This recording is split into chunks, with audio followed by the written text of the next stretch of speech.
नमस्कार, बहुत स्वागत है आपका। आप देख रहे हैं इंडिया टीवी। मैं हूं आपके साथ प्रिया सिंह सोमवंशी। पाकिस्तान में हाफिज सईद के जिहादी नारे फिर से तेज हो गए हैं। पाकिस्तान में आतंक की भट्टी फिर से भड़कने लगी है। ऑपरेशन सिंदूर में पड़ी मार से पाकिस्तान की टेरर इंडस्ट्री में मंदी आ गई थी, लेकिन पिछले कुछ दिनों से पाकिस्तान की चिमनी फिर से धुआं फेंकने लगी है। अभी चंद रोज पहले पाकिस्तान के पूर्व रक्षा मंत्री ने खुद को हाफिज का गुलाम बताया, तो अब पाकिस्तानी कठमुल्ला हाफिज के नाम की कस्में खा रहा है। जिहादिस्तान में चल क्या रहा है, इस रिपोर्ट में समझिए। हाफिज सईद तो चूहे जैसे बिल में छिप कर बैठा है, लेकिन उसके पालतू बुलडॉग एक्टिव हो गए। एक तरफ पाकिस्तानी माफिया डॉन शहजाद भट्टी के भारत में आतंकी नेटवर्क की परतें उधड़ गईं। दूसरी तरफ पाकिस्तान में आतंकी सरगना हाफिज सईद के गुर्गे तुरंत हरकत में आ गए। कठमुल्ला नसीर मदनी कहने को तो पाकिस्तान का एक मौलाना, लेकिन असल में आतंकी सरगना हाफिज सईद का गुर्गा लश्कर के सियासी मुखौटे वाले मंच पर चढ़कर इसने वो सच कबूल लिया जो जानती तो पूरी दुनिया है, लेकिन पाकिस्तानी फौज और आईएसआई इससे हमेशा इनकार करती आई है। पाकिस्तानी मौलाना का कबूलनामा। हाफिज सईद ने कश्मीर में 10,000 जिहादी भेजे। कश्मीर में हाफिज के भेजे 10,000 जिहादी तो मिट्टी में मिला दिए गए। इन जिहादियों के हैंडलर और आतंकी वारदातों के प्लानर तो पाकिस्तान में बैठे बैठे ही मिट्टी में मिल गए। अनजान गनमैन पिछले 4-5 सालों से इनके पीछे लगे हुए हैं। हिंदुस्तान के खिलाफ जिसने कभी भी कोई भी साजिश रची थी, उन सब का बारी बारी से जहन्नुम का टिकट कटता जा रहा है। टोटल नंबर 30-35 के पार हो चुका है।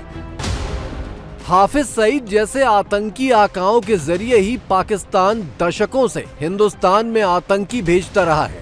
इन आतंकियों की घुसपैठ एलओसी के जरिए ही होती थी, इसीलिए पीओके में जगह जगह आतंकी कैंप और लॉन्च पैड बनाए गए। ऑपरेशन सिंदूर में पीओके के अंदर ऐसे ही 5 कैंप भारत ने तबाह किए थे। कश्मीर जिहाद के नाम पर आईएसआई पीओके के युवाओं को भी बरगलाकर इन आतंकी कैंपों में भर्ती करवाती थी, लेकिन अब पीओके की तस्वीर 180 डिग्री पर उलट गई और पीओके खुद ही पाकिस्तान की जिहादी हिस्ट्री की पोल खोल रहा है। पीओके के लोग अपना हक मांगने लगे तो पाकिस्तानी फौज ने उन्हें आतंकी करार दिया, जबकि ग्लोबल आतंकी लिस्ट वाले सरगना पाकिस्तानी फौज की गोद में आराम से बैठे हैं। जब मर्जी छिप जाते हैं, जब मर्जी बाहर निकल आते हैं और जब मर्जी गीदड़ भभकियां देने लगते हैं। पानी बंद किए हुए भारत को 1 साल से ऊपर हो गया, लेकिन सांसें बंद करने वाला ख्वाब ना हाफिज पूरा कर पाया, ना बिलावल भुट्टो पूरा कर पाया और ना इन सब का आका मुनीर पूरा कर पाया। उल्टे उसी की फौज को खैबर पख्तूनख्वा की आवाम ने दहशतगर्द घोषित कर दिया है।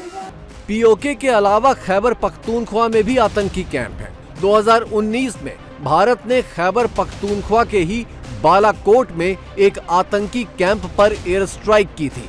खैबर पख्तूनख्वा में गलती से आतंकियों को पुलिस ने गिरफ्तार कर लिया तो आईएसआई उन्हें छुड़ा कर ले गई। खुद खैबर पख्तूनख्वा का पूर्व सीएम ये कबूल कर चुका है। पाकिस्तानी फौज आतंकी पालती है, उन्हें ट्रेनिंग देती है, हथियार देती है और भारत में लड़ने मरने भेजती है, लेकिन मुश्किल तब हो जाती है जब यही आतंकी स्थानीय लोगों के ऊपर बंदूकें तानना शुरू कर देते हैं। हिलेरी क्लिंटन ने आंगन में सांप पालने पर पाकिस्तान को बहुत पहले नसीहत दे दी थी, लेकिन पाकिस्तान अब तक नहीं समझ पाया। हाफिज सईद जैसे आतंकी सरगनाओं को सिर्फ मौलाना या कठमुल्ले सिर पर नहीं बिठाते, पाकिस्तान के नेता भी खोलकर हाफिज के लिए पलक पावड़े बिछाते हैं। चंद रोज पहले ही पाकिस्तान के पूर्व रक्षा मंत्री खुद को हाफिज का गुलाम बता रहे थे। 2025 में पहलगाम आतंकी हमले के बाद भारत ने ऑपरेशन सिंदूर के जरिए हाफिज सईद और मसूद अजहर जैसों के आतंकी नेटवर्क की कमर तोड़ दी थी। एयर स्ट्राइक में पीओके और पाकिस्तान समेत कुल 9 आतंकी अड्डे जमींदोज कर दिए गए थे, जिसमें 100 से ज्यादा आतंकी मारे गए। इसीलिए पाकिस्तान अब अपनी टेरर इंडस्ट्री चालू रखने के लिए शहजाद भट्टी जैसे माफिया डॉन की मदद ले रहा है। भट्टी नेटवर्क आईएसआई की सरपरस्ती में चल रहा था। इससे जुड़े कुल 253 आतंकी भारत के 14 राज्यों से गिरफ्तार किए गए हैं। इनकी साजिश 15 अगस्त को सिलसिलेवार हमले करने की थी, लेकिन उससे पहले ही ये दबोच लिए गए। भारत का भगोड़ा आतंकवादी दाऊद इब्राहिम कई सालों से आईएसआई का मेहमान बनकर बैठा है, लेकिन अब दाऊद की हालत खराब हो चुकी है। 24 घंटे अनजान गनमैन का डर बना रहता है, सो अलर्ट। इसीलिए दाऊद अब आईएसआई के किसी काम का नहीं रहा। लिहाजा आईएसआई ने शहजाद भट्टी नेटवर्क एक्टिवेट किया था, क्योंकि आईएसआई का वजूद ही इसलिए है कि भारत में आतंकी भेजने हैं। आतंकवाद पाकिस्तानी सोसाइटी में बहुत गहरे तक रच बस चुका है, जिसे जिहाद के नाम से जिंदगी का जरूरी हिस्सा बना दिया गया है। हाल ही में जाने माने क्रिकेटर शोएब अख्तर के भाई के जनाजे में भी लश्कर आतंकी के पहुंचने की खबर इंटरनेशनल हेडलाइन बनी थी। खुद शोएब अख्तर भी अपने दिमाग में कुलबुलाने वाले गजवाए हिंद को खोलकर जाहिर कर चुके हैं। मौलाना नसीर मदनी या मसूद अजहर, हाफिज या मुनीर, शोएब या शहबाज, चाहे जितनी दुआएं कर लें, गजवाए हिंद का इनका ख्वाब बस आंखों में ही रह जाएगा। हिंदुस्तान की ओर जितने जिहादी आएंगे, जहन्नुम के अलावा और कहीं नहीं जा पाएंगे।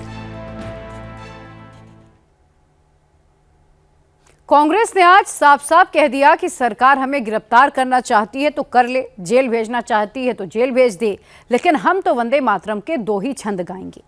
कांग्रेस अध्यक्ष मल्लिकार्जुन खड़गे ने कहा कि हम 90 साल से जितना वंदे मातरम गा रहे हैं उतना ही गाएंगे। संसद ने वंदे मातरम के 6 छंद को राष्ट्रगीत माना है। वंदे मातरम का अपमान करने पर जेल का प्रावधान भी किया है। राष्ट्रपति के दस्तखत से ये कानून बन चुका है। फिर भी कांग्रेस ने जिद ठान ली है कि बीजेपी इसे मुस्लिम लीग वाली सोच बता रही है।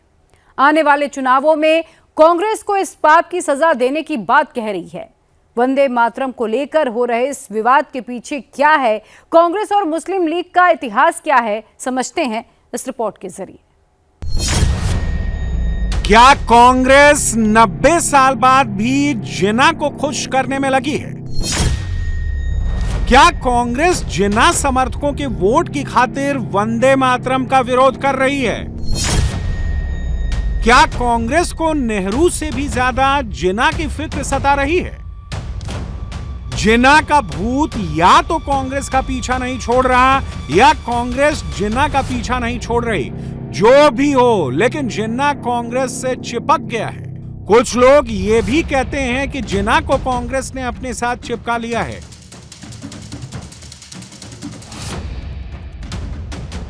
जिन्ना जमात को खुश करने के लिए कांग्रेस का वंदे मातरम विरोध नेक्स्ट लेवल तक पहुंच गया है। गोवा कांग्रेस की बैठक में पार्टी प्रेसिडेंट मल्लिकार्जुन खड़गे की मौजूदगी में वंदे मातरम के पहले 2 स्टैंजा ही गाए गए, फिर वंदे मातरम को बंद कर दिया गया। इससे पहले दिल्ली में 15 अगस्त को कांग्रेस मुख्यालय में राष्ट्रगीत वंदे मातरम बजने पर उसे रोकने की कोशिश की गई थी। दिल्ली में सोनिया गांधी, राहुल गांधी और मल्लिकार्जुन खड़गे कुछ अजीब से इशारे करते देखे गए थे।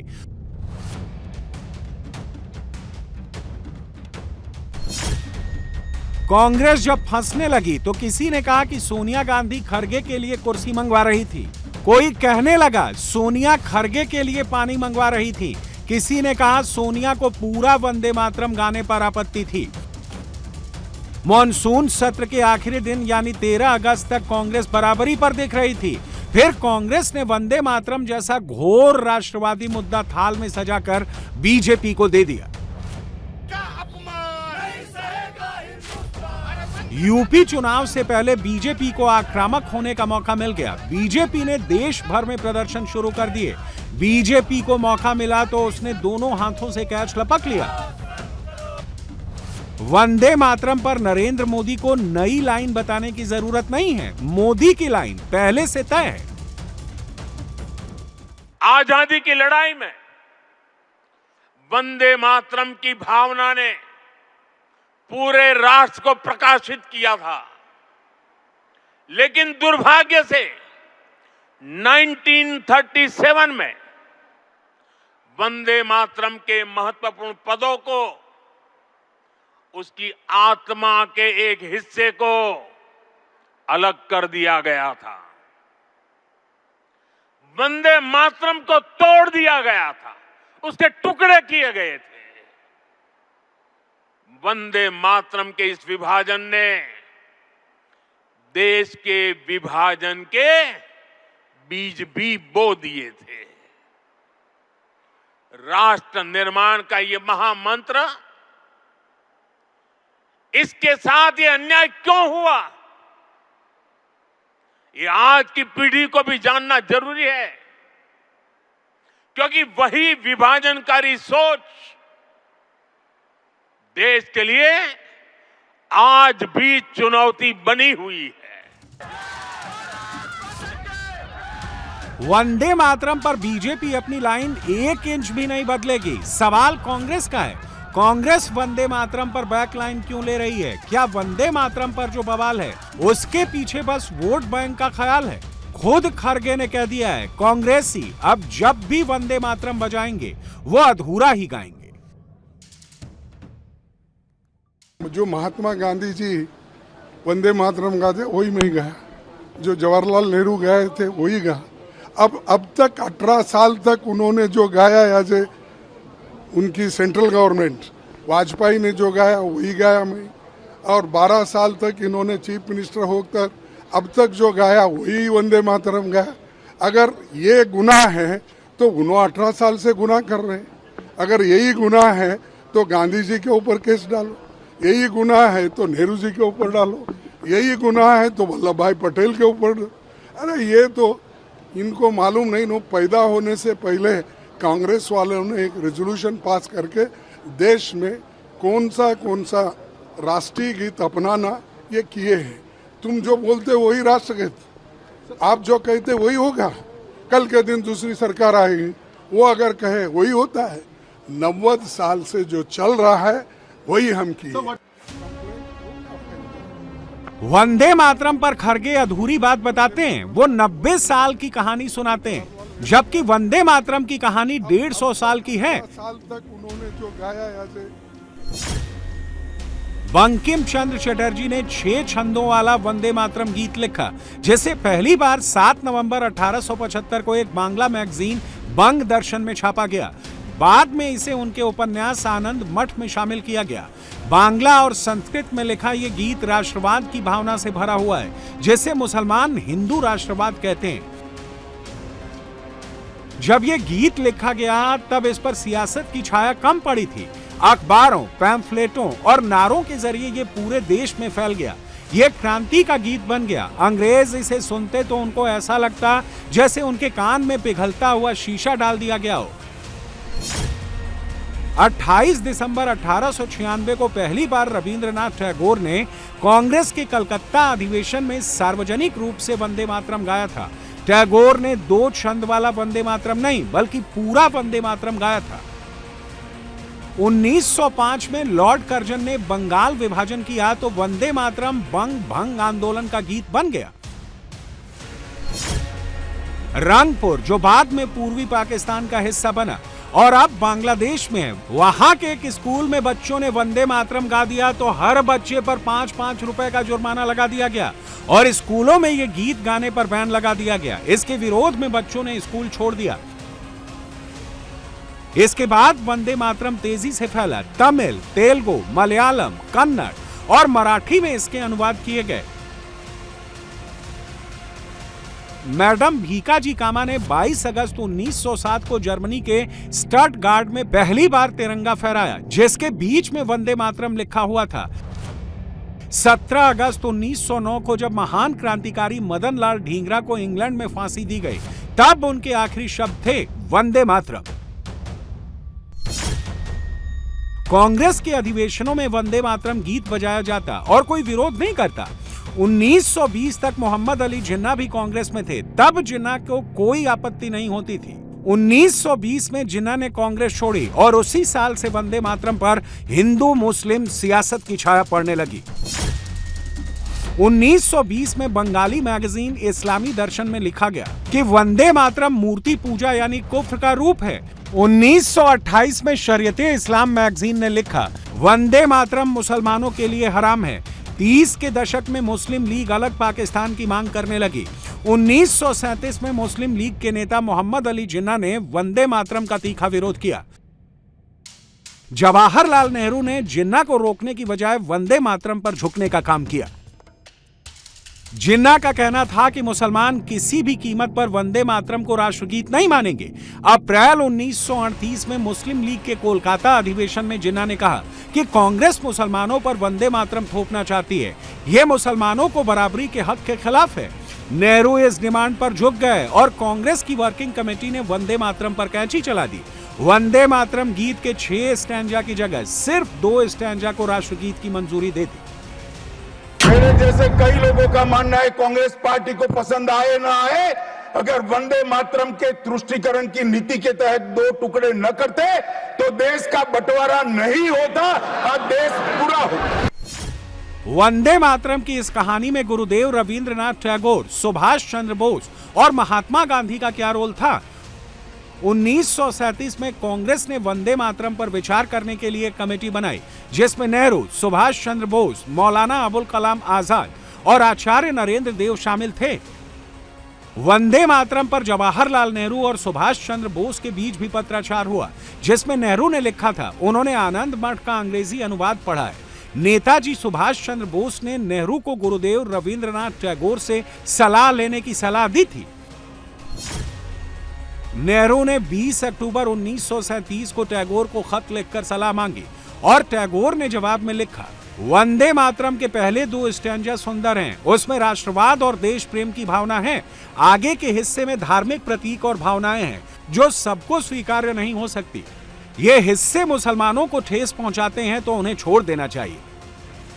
कांग्रेस आज भी अपने बचाव में गुरुदेव रविंद्रनाथ टैगोर का नाम लेती है। टैगोर का नाम लेकर ही 1937 में नेहरू की अध्यक्षता में कांग्रेस वर्किंग कमेटी ने वो रेजोल्यूशन पास किया था, जिसमें वंदे मातरम के पहले 2 स्टैंजा को राष्ट्रगीत के रूप में स्वीकार किया गया था।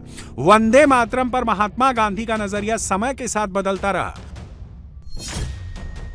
1905 के बंग भंग आंदोलन के समय गांधी जी इसे राष्ट्रवादी गीत मानते थे। 1915 में भी गांधी जी ने वंदे मातरम गीत की भावना की तारीफ की। 30 के दशक में विवाद होने पर गांधी जी वंदे मातरम को लेकर डिफेंसिव होने लगे।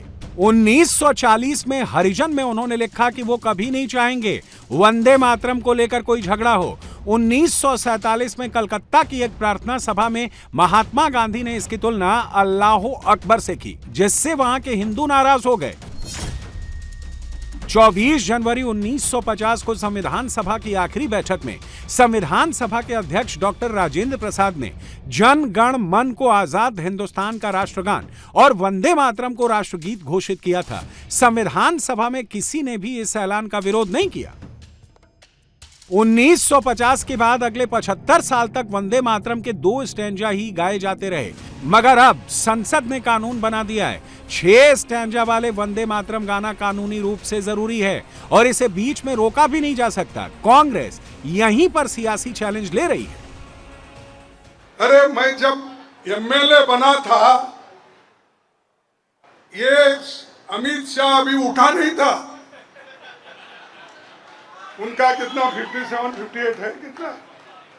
हाँ, ये सब 56-57 साल वाले हैं।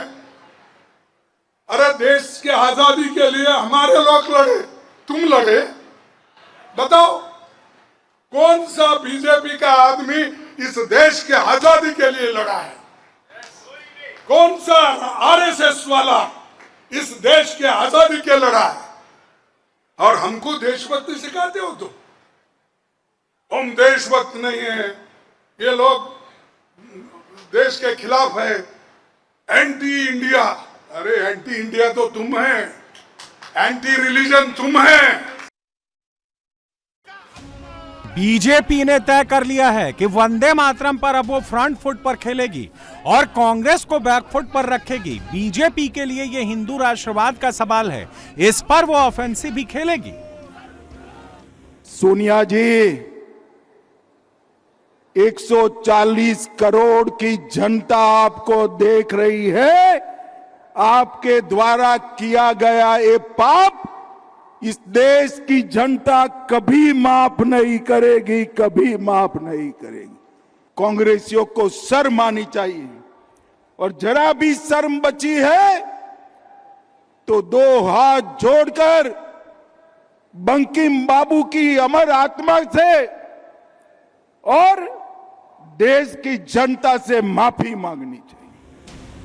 वंदे मातरम की राष्ट्रवादी पिच पर देश में अमित शाह और उत्तर प्रदेश में योगी आदित्यनाथ खुलकर बैटिंग करेंगे। यूपी में जिन्ना और गन्ना वैसे भी योगी के प्रिय सब्जेक्ट हैं। योगी यहां कोई कोताही नहीं करेंगे। पार्टी में ये लागू होना चाहिए। जैसे हम कह सकते हैं कि भारतीय जनता पार्टी के हर कार्यक्रम में वंदे मातरम का कोई अपमान नहीं कर सकता है,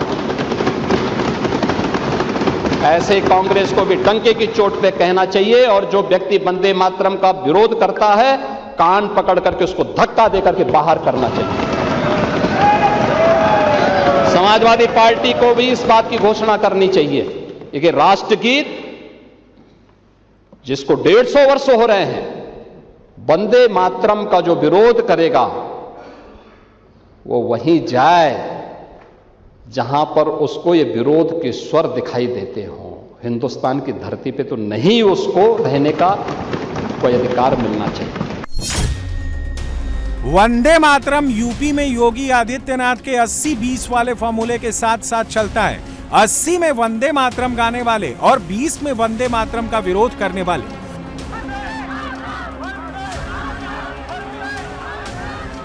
वंदे मातरम के लिए यूपी में बीजेपी पहले से ही सड़क पर है, ये रुकने वाला नहीं है। आने वाले दिनों में इसमें और तेजी आएगी।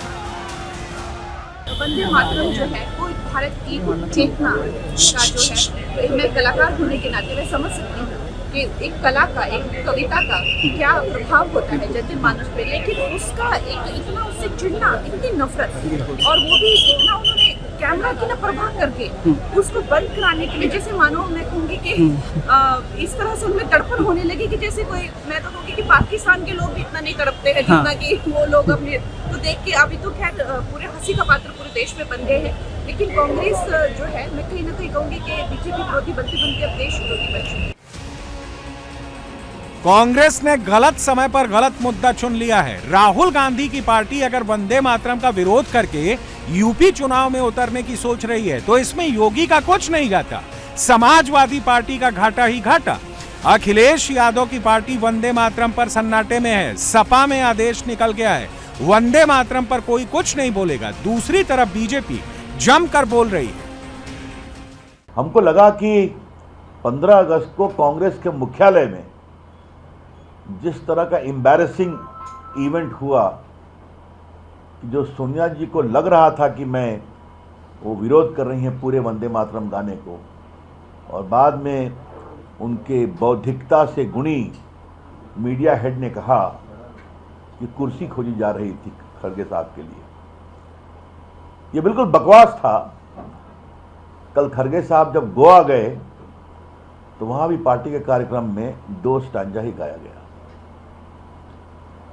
आज हम पूरे कांग्रेस की मानसिकता पर एक सवाल उठाना चाहते हैं। कांग्रेस अगर इस तरह की हरकत करती है तो कृपा कर करके वो भारत की आजादी आंदोलन का एकमात्र ठेका लेने का अपना दम बंद करते हैं। बीजेपी के लिए वंदे मातरम का वही स्थान है जो राम मंदिर का है, आर्टिकल 370 का है, यूसीसी का है। वंदे मातरम के 150 साल होने पर संसद का स्पेशल सेशन बुलाना, फिर वंदे मातरम का अपमान रोकने के लिए कानून बनाना। नरेंद्र मोदी ने सब काम पहले ही तय कर लिए हैं। संसद में जब वंदे मातरम पर कानून बन रहा था तब राहुल गांधी संसद के बाहर धरना प्रदर्शन कर रहे थे। उन्हें कानून की अहमियत का पता ही नहीं चला। अब कांग्रेस लकीर पीट रही है। इंडियन नेवी को समंदर का ऐसा योद्धा मिलने वाला है जिसे देखते ही दुश्मन का कलेजा कांपने लगेगा, क्योंकि यह समंदर में दुश्मन की हर हरकत पर ना सिर्फ नजर रखेगा बल्कि गड़बड़ी होने पर तुरंत एक्शन में भी आ जाएगा। समंदर के नए बाहुबली का नाम सुनते ही क्यों दुश्मन की नींद उड़ गई। मलक्का स्ट्रेट से लेकर ईस्ट कोस्ट ऑफ अफ्रीका तक ये आसमानी बाज कैसे निगरानी करेगा, इस रिपोर्ट में देखिए।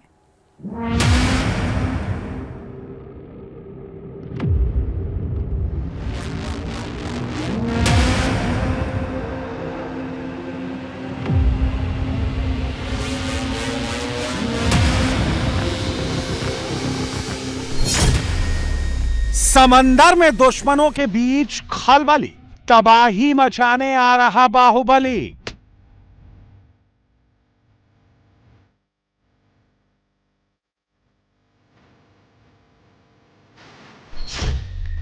भारत की बढ़ेगी समुद्री निगरानी, हिंद महासागर में नया शिकारी।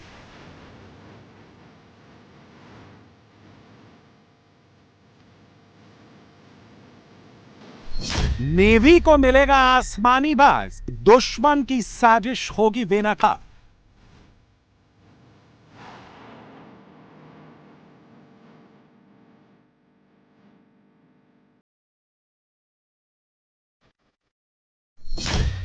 समंदर में इंडियन नेवी की अदम्य ताकत देख अब दुश्मन के हौसले पस्त हो जाएंगे।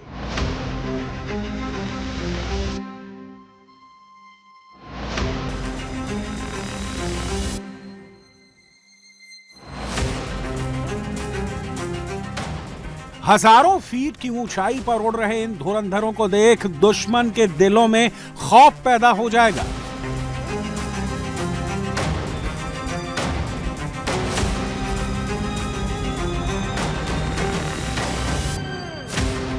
समंदर में अब दुश्मनों की हर चाल का करारा जवाब मिलेगा।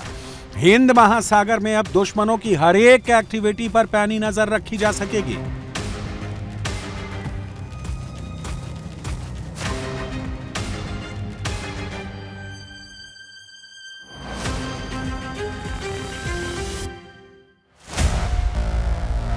इंडियन नेवी के ड्रोन बेड़े में 2 और बाहुबली जोड़ने जा रहे हैं। इससे भारत की मैरीटाइम विजिलेंस काफी स्ट्रांग हो जाएगी।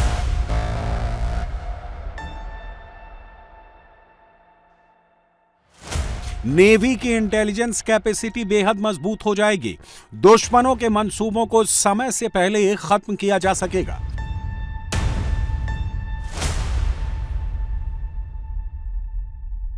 इंडियन नेवी को दुनिया का सबसे अल्ट्रा मॉडर्न अनमैन्ड ड्रोन मिलने जा रहा है और इसका नाम है MQ-9B सी गार्जियन। नेवी के ड्रोन बेड़े में 2 MQ-9B पहले से ही मौजूद हैं, लेकिन 2 और ड्रोनों के जोड़ने से यह फ्लीट काफी मजबूत हो जाएगी।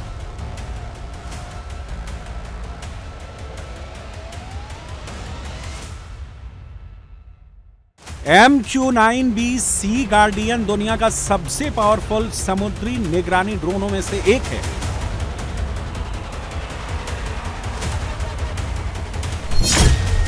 यह ड्रोन लगातार 30 से 40 घंटे तक हवा में रहकर उड़ान भर सकता है। इसकी कुल फ्लाइट रेंज 11,000 किलोमीटर से ज्यादा है, जो इसमें बिना फ्यूल भरे इंडियन ओशन की एक बार में निगरानी करने में सक्षम बनाता है। यह ड्रोन 40,000 फीट से अधिक की ऊंचाई पर उड़ान भर सकता है। इसकी मैक्सिमम स्पीड 388 से 440 किलोमीटर प्रति घंटा है, जो रैपिड रिस्पांस और पेट्रोलिंग के लिए आइडियल है। पेलोड की बात करें तो ये 2155 किलो तक भारी पेलोड ले जा सकता है। ये ड्रोन 4 हेलफायर मिसाइल और करीब 450 किलो बम ले जाने में सक्षम है। ये हैं high altitude long endurance drones, that means remotely piloted aircraft, जिनकी की बहुत लंबी एंड्योरेंस है, जिसका मतलब ये 50 से 60 घंटे तक हवा में रह सकता है और ये बहुत हाई ऑल्टीट्यूड पे जाके 30 से 50,000 फीट पे जाके ये समुद्र की निगरानी रखता है। और ये कोई भी जो हरकत नीचे हो रही है, कौन सा शिप है, कैसे जा रहा है, किस साइड से किस साइड पे जा रहा है। और आपको मालूम है जो हमारा इंडियन ओशन है, हिंद महासागर है, वो मलाक्का स्ट्रेट से लेके और ईस्ट कोस्ट ऑफ अफ्रीका तक इंडिया इंडियन नेवी की रिस्पॉन्सिबिलिटी है कि सब कुछ ठीक ठाक होना चाहिए। और सबसे ज्यादा इंपॉर्टेंट ये है कि हमें पता होना चाहिए, मैरीटाइम डोमेन अवेयरनेस पता होनी चाहिए वहां की, जो कि बहुत मुश्किल है शिप्स के साथ और मैन्ड एयरक्राफ्ट के साथ। ये पूरा का पूरा निगरानी रखना 24/7 365 डेज।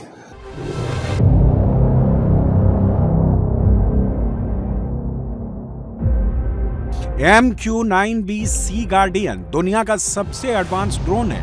ये 360 डिग्री मैरीटाइम सर्च रेडार और इलेक्ट्रो ऑप्टिकल इंफ्रारेड कैमरों से लैस है। इस ड्रोन में ऑटोमेटिक आइडेंटिफिकेशन सिस्टम और एंटी सबमरीन वॉरफेयर के लिए सोनोबॉयड डिस्पेंसर भी लगा है। इसका रेडार इतना एडवांस है कि ये खराब मौसम और घने बादलों के पार भी शिप्स की सटीक मैपिंग कर सकता है।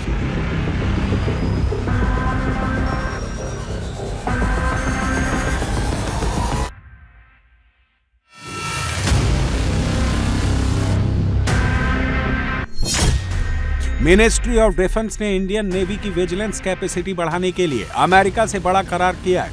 अमेरिकी company general Atomics aeronautical systems के साथ 1943 करोड़ रुपए में ये डील हुई है।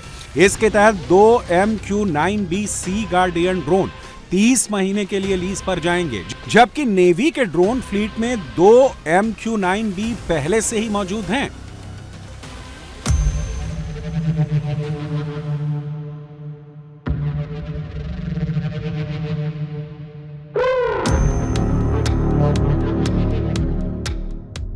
इंडियन ओशन रीजन में चीन लगातार अपनी मौजूदगी बढ़ा रहा है। ड्रैगन की खतरनाक चाल को देखते हुए ही भारत ने तत्काल 2 MQ-9B ड्रोन लीज पर लेने का फैसला किया है।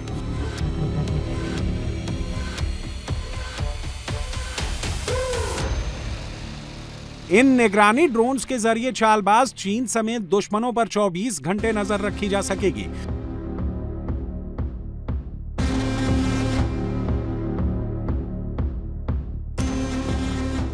सेना की ताकत बढ़ाने के लिए भारत सरकार ने 2 साल पहले अक्टूबर 2024 में अमेरिका के साथ एक बड़ी डिफेंस डील की थी।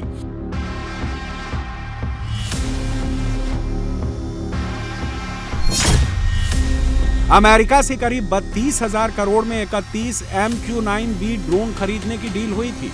इनमें से 15 सी गार्डियन ड्रोन इंडियन नेवी को मिलेंगे, जबकि 8 स्काई गार्डियन इंडियन आर्मी और एयरफोर्स को दिए जाएंगे। इनकी डिलीवरी 2029 से शुरू होकर 2030 तक पूरी होगी। MQ-9B एक हेल यानी high altitude long endurance remotely operated aircraft है।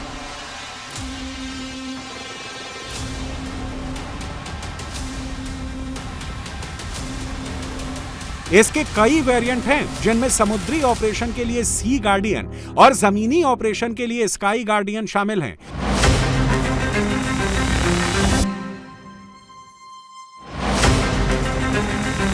इसे मुख्य रूप से इंटेलिजेंस, विजिलेंस और दुश्मन के बारे में गुप्त जानकारी जुटाने के लिए डिजाइन किया गया है। इंडियन नेवी के लिए सी गार्डियन वेरिएंट इंडियन ओशन के विशाल क्षेत्र में निगरानी के लिए सक्षम है।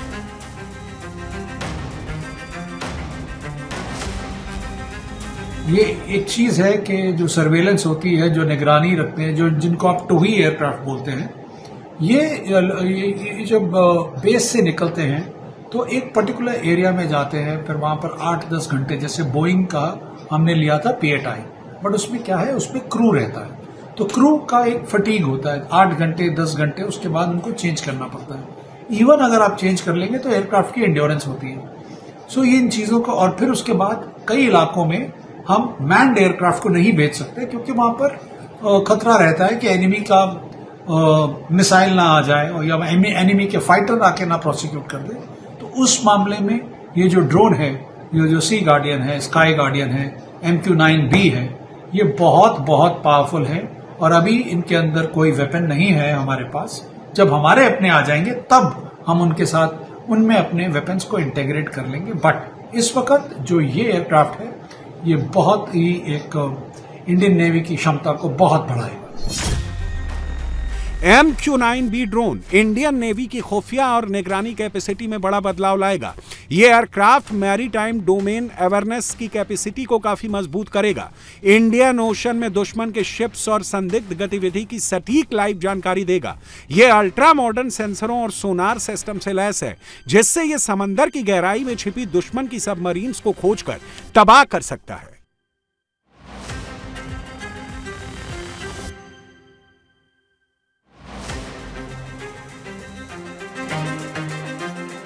नए समझौते के तहत भारत में ही डिपो स्तर के इसके मेंटेनेंस, रिपेयर और ओवरहॉल की भी व्यवस्था की जाएगी, जिससे तकनीकी मदद के लिए बार बार अमेरिका पर निर्भर नहीं रहना पड़ेगा। अमेरिका ने इंडियन नेवी को MQ-9B सी गार्डियन ड्रोन लीज पर देने में करार का स्वागत किया है और भारत अमेरिका के बीच बढ़ते डिफेंस कॉपरेशन के लिए बेहद अहम बताया है।